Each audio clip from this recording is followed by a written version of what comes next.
اور اس وقت موقع پر موجود مسلم لیگ نون کے رہنما غم سے نڈھال ہو کر آنسوؤں پر قابو نہ رکھ سکے۔ جیسے ہی نواز شریف کو حراست میں لیا گیا، نواز شریف جان چکے تھے کہ اب جیل جانے کے علاوہ کوئی راستہ نہیں، اس لیے انہوں نے عدالت سے استدعا کی کہ انہیں اڈیالہ جیل جو کہ راولپنڈی میں ہے اس کی بجائے لاہور کی کوٹ لکھپت جیل میں رکھا جائے۔ اسی وقت عدالت نے ان کی درخواست قبول کر لی اور انہیں اگلے ہی روز لاہور کی کوٹ لکھپت جیل میں منتقل کر دیا گیا۔ یاد رہے کہ نواز شریف کے علاوہ ان کے بیٹے حسن اور حسین کے وارنٹ گرفتاری جاری کر دیے گئے ہیں۔ نواز شریف کو لاہور کی کوٹ لکھپت جیل میں جہاں پر رکھا گیا وہ بیرک دراصل ان کے بھائی شہباز شریف کی بیرک کے بالکل پیچھے واقع ہے اور دوسرے درجے کی بیرک ہے۔ محکمہ داخلہ نے انہیں بہتر درجے کی بیرک میں منتقل کرنے کی درخواست بھی کی، لیکن عدالت نے اسے مسترد کر دیا۔ یاد رہے کہ جیل میں لائے جانے والے تمام قیدیوں کو درجہ بندی کی جاتی ہے، ان کے جرائم کی نوعیت کو دیکھتے ہوئے ان کی درجہ بندی کی جاتی ہے، تو اس حوالے سے نواز شریف کو بہتر کلاس فراہم کی گئی تھی۔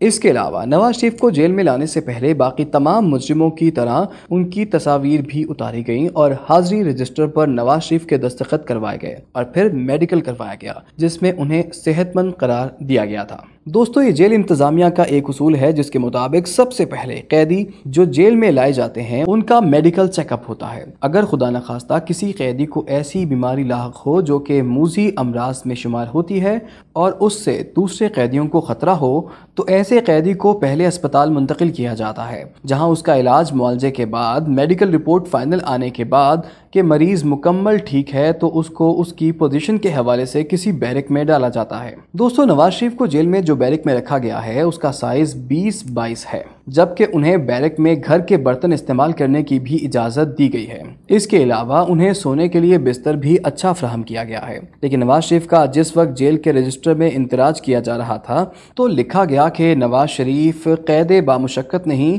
وہ علم حاصل کریں گے یا پڑھائیں گے۔ دوستو، نواز شریف کے کمرے سے منسلک ایک باغیچہ بھی ہے جہاں نواز شریف کو مخصوص اوقات میں چہل قدمی کی بھی اجازت ہوگی۔ یاد رہے کہ پاکستان کے سابق صدر آصف علی زرداری بھی کوٹ لکھپت میں سزا کاٹ چکے ہیں۔ اس کے علاوہ پیپلز پارٹی کے سابق سربراہ ذوالفقار علی بھٹو کو بھی سزا سے پہلے کوٹ لکھپت میں ہی رکھا گیا تھا۔ اب ہم آپ کو میاں نواز شریف کی سزا کا پس منظر بتاتے ہیں کہ وہ اس حالت تک کیسے پہنچے۔ یہ کہانی دراصل 2016 میں جاری کی جانے والی پاناما دستاویز سے شروع ہوئی، جس کے نتیجے میں نواز شریف کو جولائی 2017 میں سپریم کورٹ کے 5 رکنی بینچ نے متفقہ طور پر مجرم قرار دے دیا۔ اس کے ساتھ ہی نہ صرف نواز شریف کو وزارت عظمیٰ سے ہاتھ دھونا پڑا بلکہ انہیں اسمبلی سے بھی نااہل قرار دیا گیا۔ ستمبر 2017 میں قومی احتساب بیورو کی جانب سے دائر کیے گئے 3 ریفرنسز کی سماعت کا سلسلہ شروع ہوا تو 107 سماعتوں کے بعد اس سال جولائی میں نتیجہ ایک بار پھر ان کے خلاف آیا۔ ایون فیلڈ اپارٹمنٹ کے ریفرنس میں انہیں اپنی بیٹی اور داماد کے ہمراہ سزا ہوئی اور وہ اڈیالہ جیل کی سلاخوں کے پیچھے چلے گئے تھے۔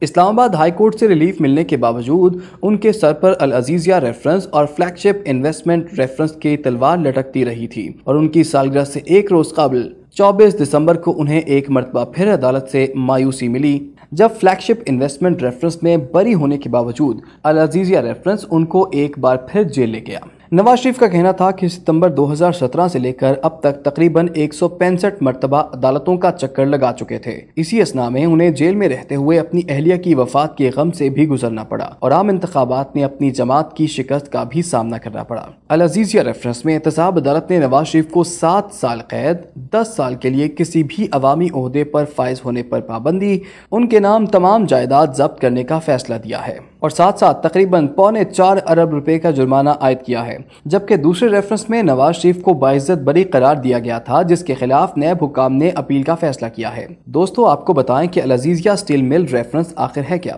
بظاہر تو العزیزیہ اسٹیل مل نواز شریف کے والد میاں محمد شریف نے 2001 میں سعودی عرب میں قائم کی تھی، جس کے انتظامی امور نواز شریف کے صاحبزادے حسین نواز چلا رہے تھے۔ شریف خاندان کی جانب سے دلائل میں یہ کہا گیا تھا کہ اس مل کو لگانے کے لیے کچھ سرمایہ سعودی حکومت سے بھی لیا گیا تھا۔ البتہ نیب کے وکلاء نے عدالتوں میں یہ موقف اپنایا کہ شریف خاندان کے تمام دعوے کسی بھی دستاویزی ثبوت کے بغیر ہیں اور اس بات کا کوئی علم نہیں کہ اسٹیل مل لگانے کے لیے پیسہ کہاں سے آیا ہے۔ نیب حکام نے دعویٰ کیا ہے کہ شریف خاندان نے رقم پاکستان سے غیر قانونی طور پر سعودی عرب منتقل کر کے اسٹیل مل لگائی تھی، جبکہ نواز شریف کے بیٹے حسین نواز کا کہنا ہے کہ انہیں اپنے دادا سے $50 لاکھ سے اوپر رقم دی گئی تھی، جس کی مدد سے انہوں نے العزیزیہ اسٹیل ملز قائم کی، جبکہ ایک طرف موقف اپنایا گیا کہ اسٹیل مل کے لیے زیادہ تر سرمایہ قطر کے شاہی خاندان کی جانب سے محمد نواز شریف کی درخواست پر دیا گیا تھا، جس کے مطابق نواز شریف خود اسٹیل مل کے مالک ہیں۔ نواز شریف کے خلاف دعویٰ ہے کہ انہوں نے حسین نواز کی کمپنی سے بڑا منافع حاصل کیا ہے،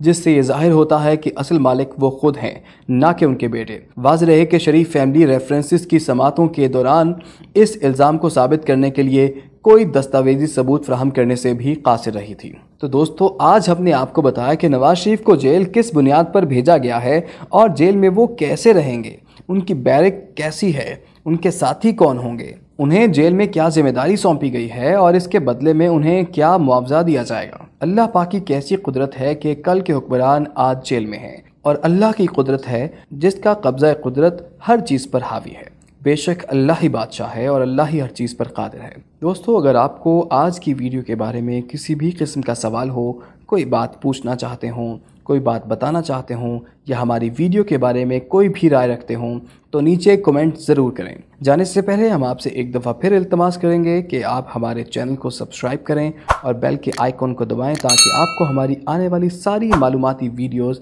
موبائل اسکرین پر سب سے پہلے موصول ہو سکیں۔ اس کے علاوہ ہم آپ سے یہ بھی التماس کریں گے کہ ہماری ویڈیو کو اپنے دوستوں اور احباب کے ساتھ شیئر کریں تاکہ ان کی معلومات میں بھی اضافہ ہو اور وہ بھی ہمارے ساتھ اچھی معلومات شیئر کر سکیں۔